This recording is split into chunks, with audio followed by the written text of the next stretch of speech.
Começa agora o Esporte Hoje. Nessa segunda-feira a gente fala dos cariocas no Brasileirão, os times capixabas na Série D, Copa PS, dupla do Espírito Santo classificada para as Olimpíadas de Paris e nadadoras classificadas para as Paralimpíadas.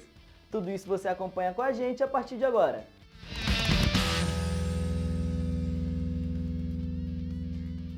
Na edição de hoje a gente começa falando sobre os times cariocas no Brasileirão.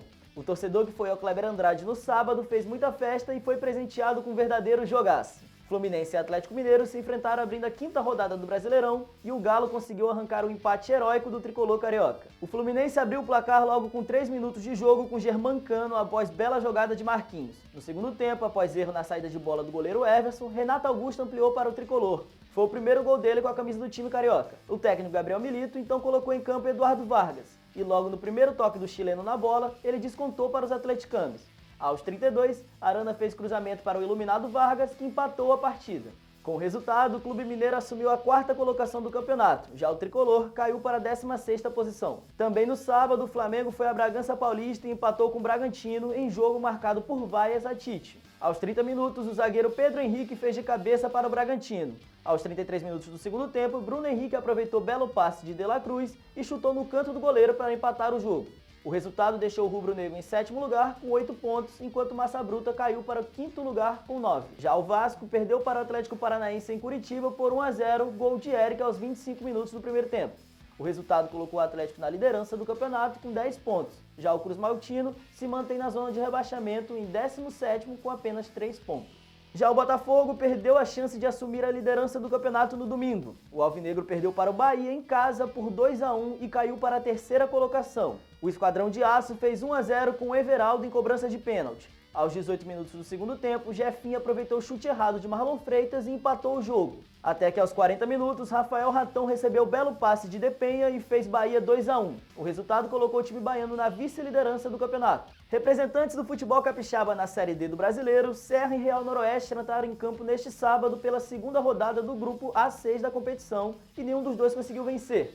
O tricolor serrano, que estreou com vitória por 1-0 em casa sobre o Audax do Rio de Janeiro, conheceu sua primeira derrota. Jogando fora de casa, o Serra foi goleado pelo Nova Iguaçu por 4-0. Os gols do atual vice-campeão carioca foram marcados pelo estreante Vitor Rangel, ex-Desportiva, no primeiro minuto de partida e no segundo tempo por Sidney, Xandinho e João Victor. Já o Real Noroeste fez seu primeiro jogo em casa e ficou no 1-1 com a Portuguesa do Rio de Janeiro.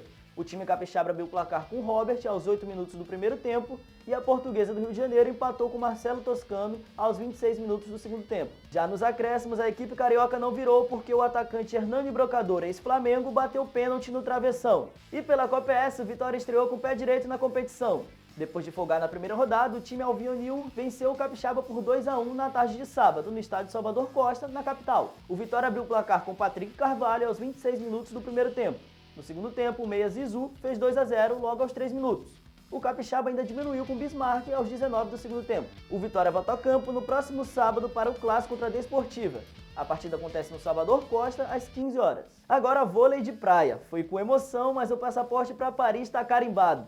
A dupla Evandro e Arthur Lance, que treina no Espírito Santo e defende o Clube Aeste, conquistou no último sábado a vaga para as Olimpíadas de Paris 2024, ao vencer o capixaba André Sten e o paraibano George, que também já estão classificados para Paris por 2-1 na etapa de Brasília do circuito mundial. Agora o Brasil completou as 4 duplas, 2 no masculino e 2 no feminino, que irão representar o país no evento.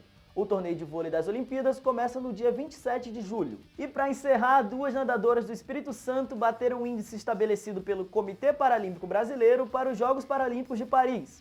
Medalhista em Tóquio, a carioca radicada no Espírito Santo, Mariana Gesteira, brilhou na piscina do Centro de Treinamento Paralímpico em São Paulo. Além de conquistar o índice nos 50 metros livre, ela também fez o melhor tempo do mundo no ano na classe S9 e S10 ao nadar a prova em 27,77 segundos. Já a medalhista de bronze em Tóquio, Patrícia Pereira, que é mineira, mas representa o estado do Espírito Santo, conquistou o índice nos 50 metros livre na classe S4 e também garantiu a vaga em Paris. O Esporte Hoje vai ficando por aqui, mas seguimos juntos em eshoje.com.br e nas redes sociais com @eshoje. Até segunda que vem.